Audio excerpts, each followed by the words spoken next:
In Hebrew theology, incidentally, it is admitted, quite frankly, because Jewish people are kind of have a certain funny humor, that there is a thing called the Yetzer Hara. And in the beginning of time, when God created Adam, he implanted in him the Yetzer Hara. And the Yetzer Hara means the wayward spirit. He put something funny in man so that man would be a little odd.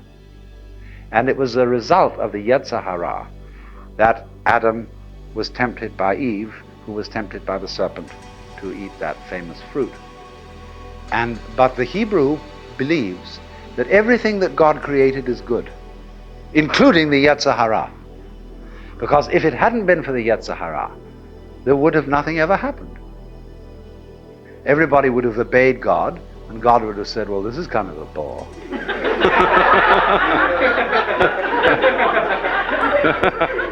And so, now, but you see, you can't just get up to someone and say, disobey me.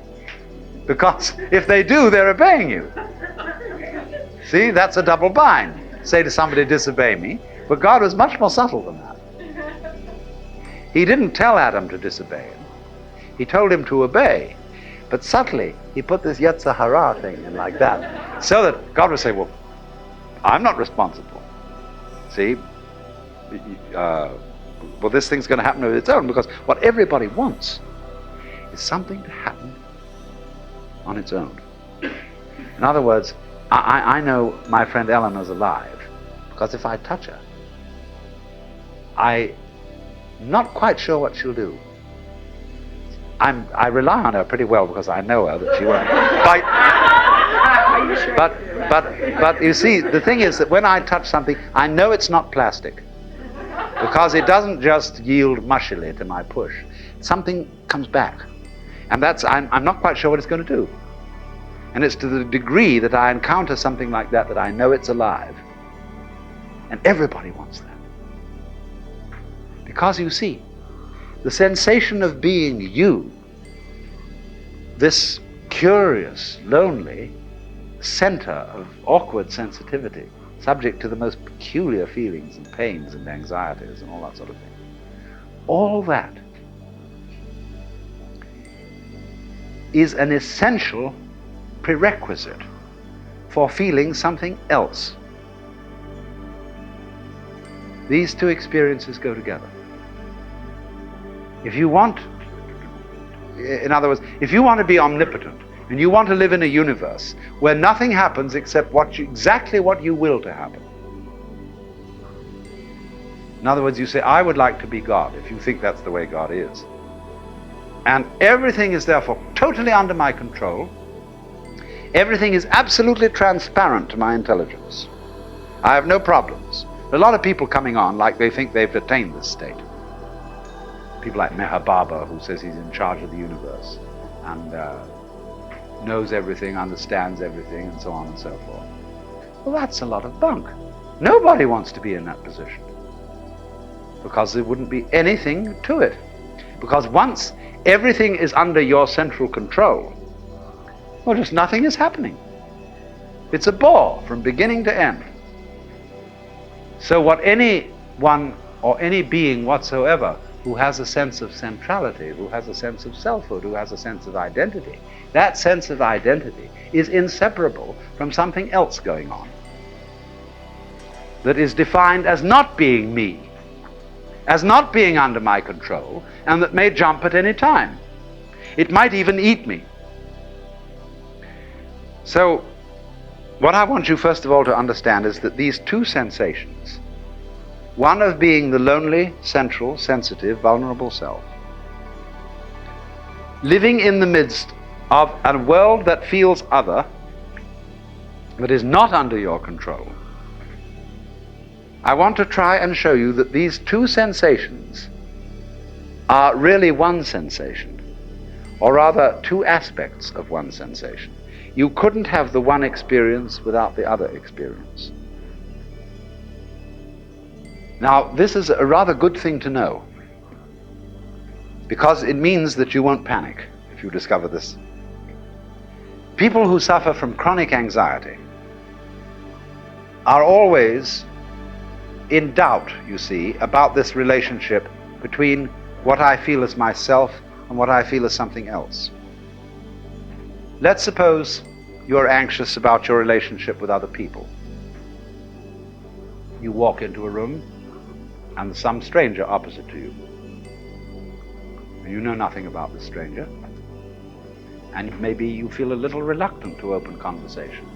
You don't know what kind of whether this person is going to be sane, or some kind of a crackpot, or some kind of a awful stuffy square, or you don't know what it is.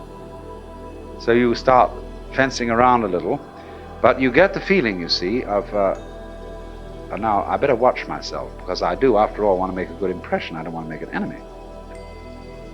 So you watch yourself, and this is a funny thing then begins called self-consciousness. And people say sort of to each other, and usual way in which strangers come on. And also there is involved in this encounter the secret games that people are playing all the time to defend themselves by putting other people down. This is really a very wicked game, but every living being, if the truth be told, is a manifestation of everything that there is. What we call God in old-fashioned language. Every human being is. And every one, as I look around, I can see every one of you as the divine being coming at me in a different way. Crazy. But the thing is that what we do is to try and prevent people from realizing that this is so, by pointing out to them in the most subtle ways their limitations, and seeing if we can phase them, put a person off a little bit, make them uncertain, make them unsteady. It's like all sorts of games you can play where if a person wavers, he loses, where it's absolutely essential that he has total nerve in order to win. See, supposing I have nerve as a speaker, but there might be some cat in this audience who would do something very funny in the background to distract my attention, so that I get worried and he'd wonder if my fly buttons were undone or something like that, and would put me off, you see. And he would be playing that little game, you see, to try and get in on my nerve. So, but people play that with each other all the time. And the reason they do it is not the reason they think. It is that if everybody were perfectly clear that they were a manifestation of the divine being, nothing very much would happen. But so as to keep everybody a little bit unclear about it, the whole thing bugs itself and creates these little doubts. So what we're beginning with is these little doubts, you see, these sensations of blockage, of not being very sure of yourself, but knowing very much indeed that you are yourself and that you're alone and it's all up to you. The terrible feeling of responsibility. So, what I'm trying to point out to you is if you intensify that feeling and bring it to its highest pitch, you will immediately realize that you are aware of it only by virtue of the entire sensation of something else, something defined as not you. So the feeling of not you and the feeling of you are relative. They go together, and you can't have the one without the other. And if you can't have the one without the other, that means there's a secret conspiracy between the two. They are really the same, but pretending to be different. Because the whole idea is if there wasn't a difference, you wouldn't know anything was happening.